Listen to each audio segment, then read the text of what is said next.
here. Yep, I am honored to be in the room with you as a representative for ECCHO Live. I'm the general manager, the manager of Wrangling Cats and Creatives. So excited to have you out here for our very first day off for 2026. So thank you so much, Future Shirts, for welcoming us in this fabulous room. Yes, it is so cool in here. Thank you. And I will turn it over to Macy and Dave Schultz, one of our board members, to be much more eloquent than I am. Perfect. Thank you guys again for coming. We're so excited that you're here. I'm just going to kind of introduce who we have up here before we get started. Starting at the end, we have Corey Neal. He's our COO. He's been with the company 16 years. Love it. Then we have Matt Key. He's our president and head of artist services. We have Alex Quattlebaum, director of touring. Jordan Printo, who's one of our senior account managers. He's also been here for a long time, 18 years. Toby Thompson, he's one of our senior managers of tour. And then we have Mallory Halpin, who's one of our product developers. So I'll let you take it away. Awesome. Guys, thank you so much for being here. We've come up with a couple of questions, and this is my first time meeting some of you guys. So please, I will ask the general panel the question, and whoever you guys think would be best to answer it, feel free to speak up and popcorn, pass it off, whatever. But Future Shirts has been awesome. Thank you guys so much for having us. The first question that we'd like to consider is kind of just like, when an artist first approaches Future Shirts, what do you guys consider? What are your first steps and practical considerations that kind of shape what's possible and the type of partnership that you guys might have? I'll take this and then we can pass that on. I would say the level of service is needed. So we operate in a way that's, most merch companies do this, but we have supply basis and we have a managed basis. So we do merchandise worldwide for different clients, but some of them just need us to produce that merch for them and design it, develop it, and logistically get it out there, and they handle it from there. On the other end, we then do fully managed deals where we're doing everything in unison, and that's all the steps. So that's touring, e-commerce, retail and licensing. So we kind of identify what are the needs first before we, move on to the conversation. But so it's that scope of work. And then we look at like previous sales indicators. How can we serve the client best?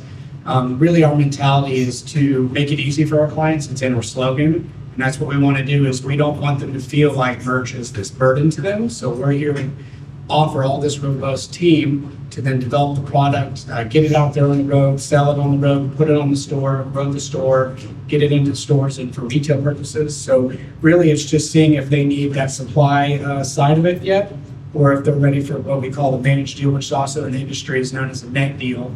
And that's where the merch company operates and runs everything and fronts all the expenses. So it's kind of nice for growing clients and larger clients where the merch company takes that financial burden off their plate and you're getting a monthly check, monthly settlement, and you're just working in partnership together. So yeah, anybody else got anything? Sometimes it's also who we're fans of. Like, you don't always get to pick your clients, but there's a lot of different people that work in this business and have different adventures and also different experiences that they like to work from. So a lot of times we see clients that we think fit the mold, and that can be genre driven, that can be interest driven, but also sometimes we know nothing about a client and we're like, come on in and let's learn and let's figure it out, which we've done several times. And we have a lot of comedy clients. Before we started comedy, none of us had really worked in comedy, and now we've learned a lot about comedy, which is very different than music. So, and that wasn't a joke, it's just true. So, I know, right? Great. It's glad that it's awesome that you guys are able to kind of like understand the needs of what these artists have and understand that like what your service might be a better fit to in terms of other companies. So I think that's awesome. When you guys are starting this conversation and you get down the road a little bit, what are some tension points, right? You have your creativity, you have costs, you have inventory realities, maybe constraints of like what footprint each group has to travel with on the road, venue constraints.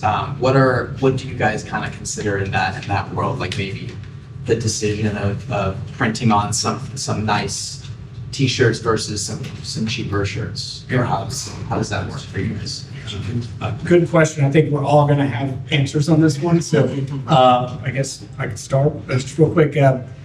We want to be on brand. That's the biggest thing. But everybody wants cool stuff. We want cool stuff out there. That's not always going to translate to profitability for those clients because, you know, the cost of goods is really what comes into play anytime you're looking at merchandise sales. So what the market will bear is what we look at and versus cost of goods and what the net return to the client will be. So that tension point is usually trying to, you know, coach the client with our expertise that yes, while you can have cool stuff, we need to be very careful what prices we're putting out there. Because if it's something that's really hard to come by, that doesn't have a lot of inventory, or it's just a really high custom item, we've got to charge more at the merchandise stands and or even on e-com, or whatever that is. So I think that's just getting that reality check with each of the clients that yes, we're going to have on-brand stuff, we're going to have that hero piece, but less is more mentality is really the truth of the matter. That's where profitability comes into play. You'll see your most profitable clients are the ones that usually have a shrinking down product line with a couple of really cool items, but generally has like black tour tee, you know, a few accessories, things like that, not going into this full robust where you look almost like a pop-up store. So, you know, you can do those individually, but I think really when it comes to the bread and butter, you're going to find more money when it's a reduced product line and just built consciously together. Yeah, but there's a bunch of other reasons there too. Yeah. I think like everything that Matt said, but also maybe taking a step back even before you get to cost of goods and identifying what the consumer wants. Because most of the time the artist or the client has a different idea of what's cool or what they're gonna wear, what's trendy than what their fans would buy. So I think first you have to identify like what do the buyers want? And then a lot of times from there, it's a tricky conversation to the client as far as like, okay, we do want to give you what you want, but this is what they want. So I think there's a lot of creativity that comes in making merch before you even get to the design standpoint. And that creativity usually comes with some type of compromise or brainstorming or collaboration of like, how can we make both of you happy at the same time, and identifying what's going to sell and maximizing profitability on whatever that item is that everybody can sort of agree is the win item. Let's say one of the interesting pieces of tension is there is a tension between creative, operations, logistics, finance. Every time we go through production, every time we go through the design concept. When you said that, I looked down the road. Every person in their specific field in merch probably thought of a different tension with the product. The one we talked about, David, a minute ago is we might want a product that's really neat. However, it's bulky. It's hard to carry. Then you go over to tour ops and they're like, I can't put this on a trailer. And then you go to finance and go, I can't actually make money doing this product. However, it's a really neat hero piece for the artist. So this tension is what flows through merch on a major scale. We have a major artist now that we all feel this weird tension consistently on almost every product that goes through. Is it appropriate for the market? Is it appropriate to carry on the road? Is it appropriate on the finance side? So there are just so many levers that go into it that we constantly battle this tension between what the inventory, can we carry it? Are we going to be able to hold the inventory for 6 months?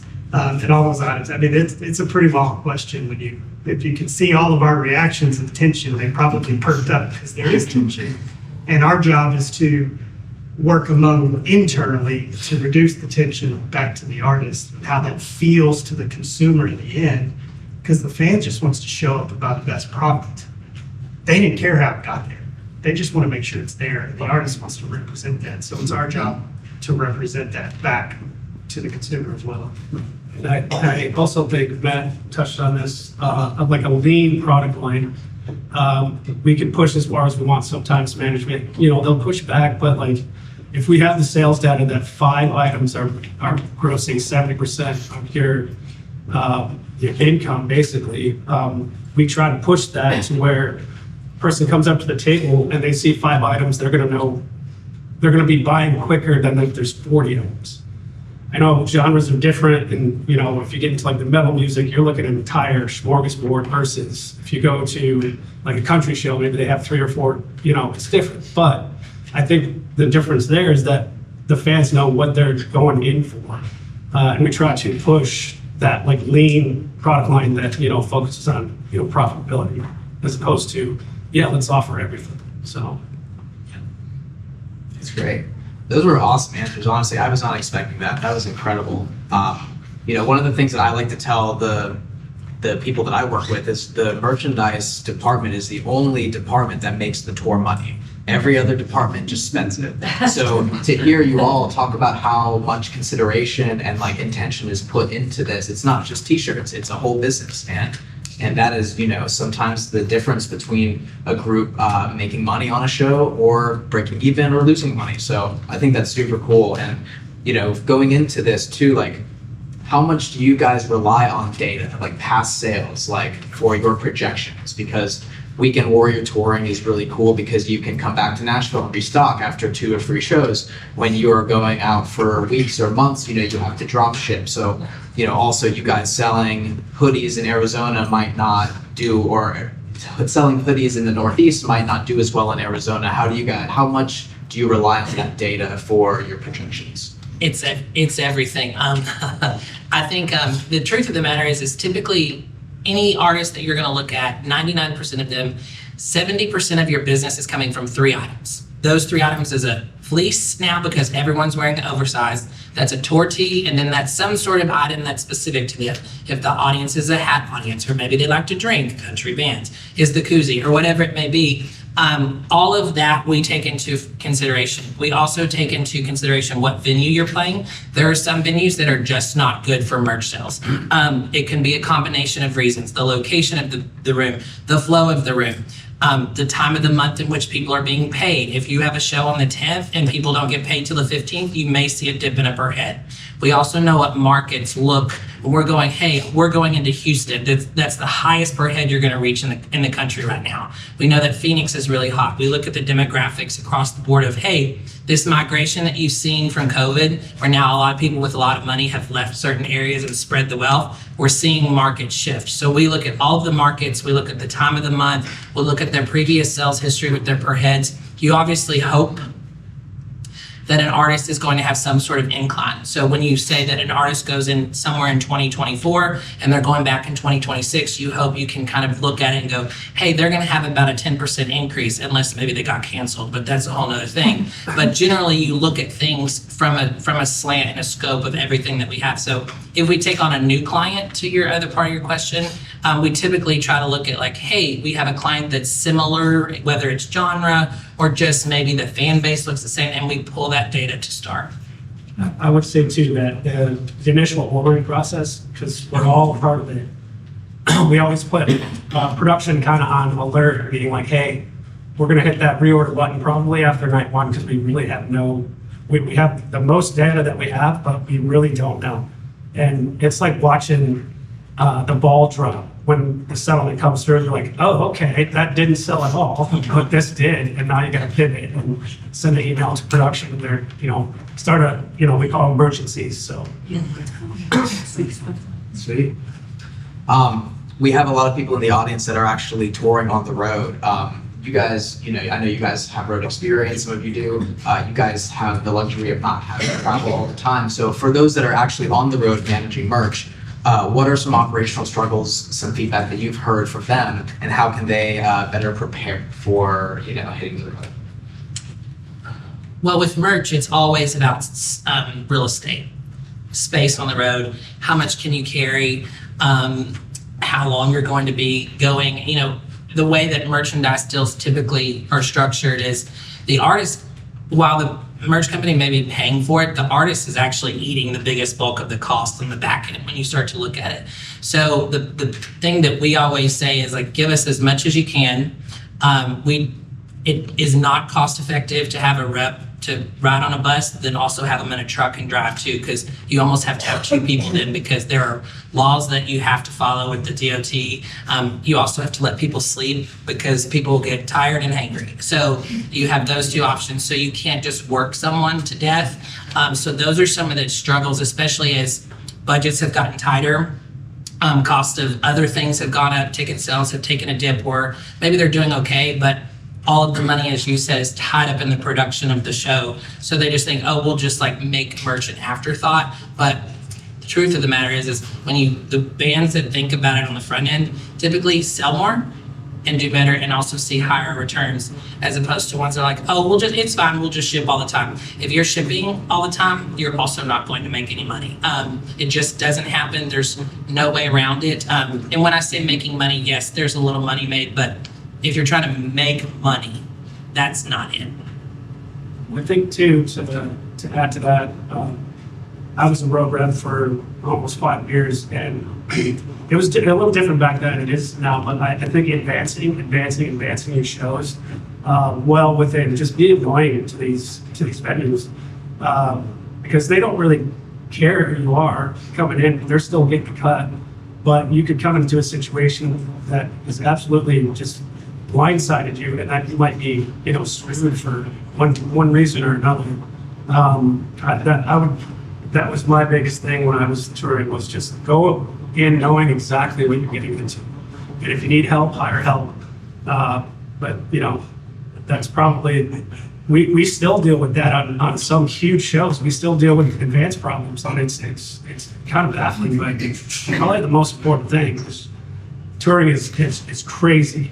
It's a crazy business, but it's fun. But like still, if you can control that as much as possible, that would be my advice. We've got artists with vending trailers out there, so not just semi trucks and merch, but pop-up stores, trailers outside the arenas or strategic locations. All these things require so much planning in advance and coordination and design and even permits, but that's a definitely good point, but you can't advance enough. Again, like we said, you could have a 20-page advance and still there's something that will happen on site that day. That's why we have a merch manager out there too, to kind of help mitigate that. One thing I would like to add though is those of you that are tour managers or production managers, I think one thing to add on the merch side, having several of us been on the road a long time, would be the relationship between the merch manager and the tour and the merch company. There's a lot of tour managers and production managers that it is like a family, right? Especially in country music, it feels very, friendship-based, family-based, environment. But oftentimes there's some tours, or you get the higher level. It just depends. But where merch is kind of an afterthought, it's treated that way by production managers or tour managers at times. It's really just a very at a distance vendor relationship. So I think that's one thing some of our road staff could have struggled with in the past, is feeling that welcoming environment. And that, like you had just mentioned, it is the department that is making, is the revenue generator, is helping pay for those per diems or for those bonuses or those salaries. So it's just respecting that and realizing that this person too is sacrificing their time at home to be on the road and just, taking them in under their wing. So. Great. Thank you, guys. We've been talking a lot about touring, a lot about shows. We've also talked about product development, logistics, licensing, e-commerce. Can somebody please shed a little bit of light onto licensing before we get to this question? Like, what is licensing, and just for those of us who... Yeah. Awesome. We got Mary over here. So Mary is our director of retail licensing. Well, licensing is just another channel for the artist to make more money, right? So we have touring, which is like everyone's mainstay, and there's e-com. And then there's retail licensing. And so what that is we're taking that property and we're getting like their logos and their designs into stores and retail. So there's two ways to do it. One's a direct retail account, which is we're doing all the business, we're sending all the production, and it's getting into stores like Hot Topic or Spencer's or something like that. But then we also have partners who have gigantic licensing companies, have all these relationships with, companies like Walmart or Target or whoever. But our goal is what we do is we send them art and they help pitch our artists to those to those retail channels. Because what happens too in those retail channels is, like there's all these people pitching to them. Buyers want to work with a group of people, a handful of people. So we just find the right partners to kind of get our artists where they need to go. So obviously for like a rock artist or a country artist, like sometimes there's different channels and different like retailers who are more akin to like, I really want rock bands, I want country bands. So we just try to pick good partners that are going to really reflect our roster and really get them good placements that will help them, get like where their fans want to shop. Hopefully they're there. If they're fans, it's like kind of getting like, what am I trying to say? It's like just trying to get the fans wherever they want to shop, that correct channel, and that way that stuff is there for them to buy. I mean, that's huge. When I first heard about licensing, I was like, I did not even know that was a whole part of it, So for people that maybe want to get into the merch ecosystem outside of touring, what skills or mindsets are very desirable for you guys to when you're considering hiring somebody for, off the road, if anybody was interested in getting involved out of tour? Sure. I mean, I think that, just having a really good idea about trend and about sales, knowing a good customer. It's not so much about like, you have to know all these about like contracts or licensing or, everyone shops, everyone knows different stores. So it's really just kind of having like an innate knowledge of like really knowing who that customer is, where they want to shop, and just like how when you guys are on the road or the customers that you're dealing with, you're seeing the questions they're asking or what colors they're looking for or what body style. It's like taking all that innate knowledge and then applying it to the position. So it's not like you have to be worried like, I don't know how to fill out a contract. Well, that's something that can be learned. It's like the qualities of what you learn on the road though, that's kind of like, that's the stuff that you need, that secret sauce. It's like knowing what your gut's telling you. Like that sometimes I do. It's like in terms of when we talk about bands, like, I don't know, my gut's telling me like this is gonna be a good retail band because not all bands can sell at retail or licensing. There's only like, a 10% that can. So really it's like that knowledge that you were just accumulating for being on the job really kind of like lends itself to licensing. Yeah, that's awesome. And plus you get out and love selling stuff. So that's what you guys are doing. It's like, right? You love to sell. Well, for those of you who travel might not be your cup of tea, there are plenty of opportunities, as we've heard. Thank you so much for sharing. We appreciate it. Yeah. Let's talk about sustainability, going on the road and running vehicles and all these cardboard boxes must not be great for the environment. What sustainability practices are you guys are realistic for you guys? What are you guys doing reusable totes? Are you guys doing recyclable fabrics? Like, how does that how do you consider that in production and cost and all this? Yeah, I've got a couple things, and we'll probably let Mal dive in a little bit as well. But it's really tough because it's availability, right? And you want to use sustainable inks. You want to use the right cottons, certain dyes.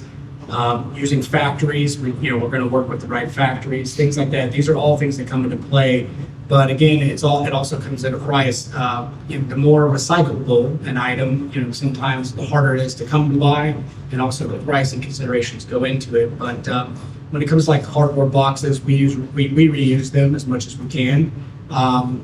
Things like that. And so we try to identify that, but it's a growing area of the industry where it's really becoming at the forefront of everybody's mind. So as we develop products, which we can let Mallory dive into that on sustainability is like this. Yeah, so definitely as we have artists and fans who are more interested in being eco-conscious, we have seen more options for like biodegradable materials in sourcing, so like organic cotton planks.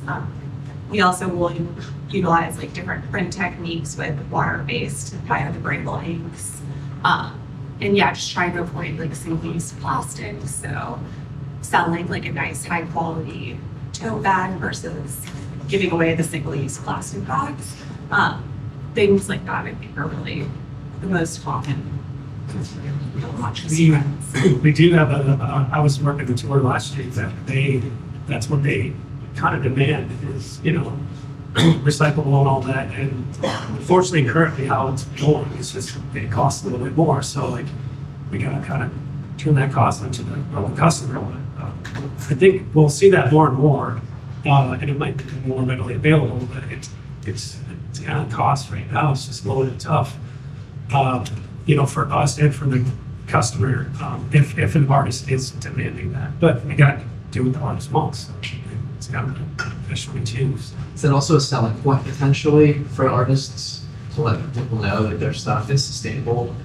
It is for certain audiences, I think. A lot of people who are very conscious of it will post signs that that's what they're doing.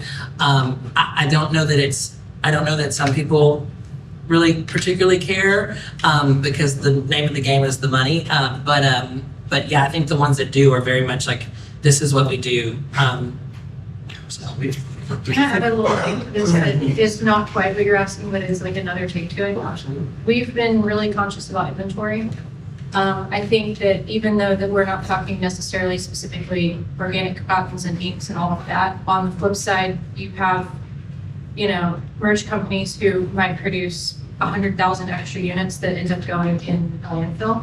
And we've been really mindful about projecting what it is that we can actually sell and selling what we have. So if you end a tour with excess inventory, not only have we really focused on ending a tour with less of that, but then finding really creative ways to move that inventory even post-tour so that there isn't a waste. So I think in that sense, we are focusing hugely on sustainability. That's great.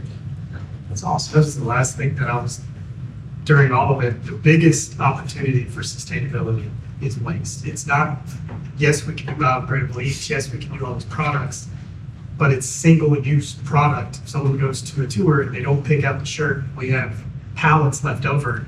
That's our biggest opportunity where we experience waste. That's where we see it all day long.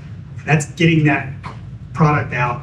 There are some artists there are some properties that when that tour is over or when that product is done, whether you have 2 pallets or 100 pallets or 5 trucks left, you destroy that because they don't want that over check.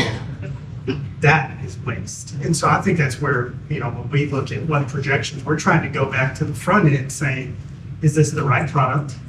Is this the right amount of inventory? Are we going to have the right projections for the tour? Because we want to end the tour at the bottom of the box. We want to be done and end that tour. And when we have the cooperation, we can do that. Reprinting on top of shirts. We've done that quite a bit. I pointed at Jordan, she just did one a week ago. But it's reprinting and doing some different things that it may not be the best opportunity for a new design, but we can make it unique. We can make it look original. So I think it's more staying away from over-projecting, over-ordering, over-producing in the first place, because that's where the biggest waste comes from. Yes. So I think that's where we've been focusing a lot. To add to that, what he's referring to was a dated shirt, and we had passed through 30 people, and went to the printer. They printed them all, but it was the wrong date. So she figured out a way to reuse it, and we sold them all. So it's innovative, but to a lot of dated material, that's where the tough comes to projections, because you don't want that stuff left on tours. So it's difficult, but that was a situation that happened 2 weeks ago. So, yeah. More of a story, don't put dates on Yeah, the don't put dates on And you don't have to destroy what the thing. Well, I'm joking, but I'm not. Like, again, going back to answer your question, we're trying to be smarter about what we're producing from the beginning so that we aren't finding ourselves in situations where we are now having to waste it. Yeah. First option is never to destroy. Corey had touched base on that. It's one more directive at that, but we'll always advise to do some kind of recyclable waste. So either continuing to sell it, do something new with it. Donations is really big. We prefer doing that, to donate to good causes. And she's found creative ways with turning them into. They're literally right there. Dog toys. That's awesome. Well, in addition to innovations and sustainability, like what innovations in material printing pattern, you guys have tons of examples on the wall that might have one color on a shirt versus some that have multiple. I know that there are screen printing processes where you're limited by color because you have to stamp it. There are others that are digital. So are there any cool new products or any new techniques that you guys are seeing that have really innovated the way that you guys are printing or producing packaging? any of this stuff? Yeah, so I think a big trend right now that we're seeing is a lot of different textures for decoration on garments. So doing like a puff print, or doing even something like felt applique letters on oversized prints are really trendy. Just doing other different print techniques like digital squeegee, where you can have like a super high quality image on there. So yeah, just exploring those different options. We love a one color print. We love a one color print. It typically is one of the higher, typically that's what people gravitate towards, because you're not, some people don't wear certain colors or whatever, like when it's very just neutral and natural, just, we love it for cost reasons too, but it's also the most popular. So even something like this is a puff print on a white, Yeah. just a white print. I mean, it's easy, it's simple, but it is a little dimension. Maybe not far away, but when you get up close, a little dimension. And so you'll experience that. You'll have, a black shirt with a gray and the white's puff or whatever. So you're just creating dimension in the design. And a lot of times you do that just through colors, but there are a lot of new techniques or just refined techniques that are coming out. If you look around in some of the racks out there, you'll see bedazzled shirts, you'll see rivets, cuts, rhinestones, and all that stuff. It's a very select demographic, but there are much faster and quicker ways to do it these days versus where they were done by hand a decade ago, and now we can kind of automate a lot of that. So you'll see a little bit more of that coming through as trends kind of fluctuate, but by and far, black t-shirt, we sell 75% of our product, maybe 60% is black t-shirts, black, dark gray. That's what moves at the merch stand. And then we get creative on what else we want to put out, but bread and butter is still a black t-shirt, no matter what, just something unique on it. Yeah.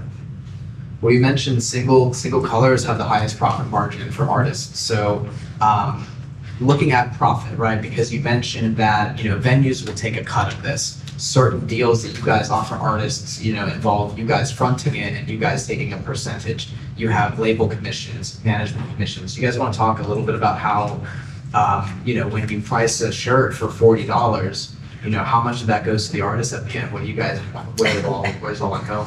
Yeah, but we'll probably have some stuff to chime in there, but on general, like we want to be is, we want to do cost times 3 at least minimum, right? That's the bare minimum of what the cost of good is to what the market will bear, even higher. So if you can get a 5X or 6X or whatever that is, that's great.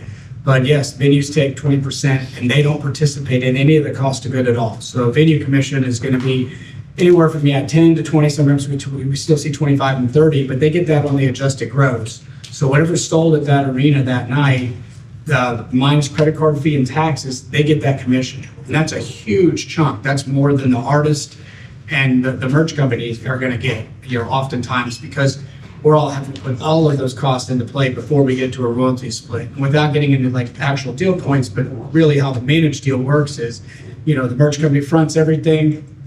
We work with that client to ensure that we're both being, profit minded. So we're providing them with forecasts and projections and pricing models. And then if the market will bear that, 3X or above, then ultimately when we settle out with that client, we're splitting typically, I would say the very standard deal is 80-20. So that means the artist, on net is going to get 80% of what's left over after all the expenses have been applied.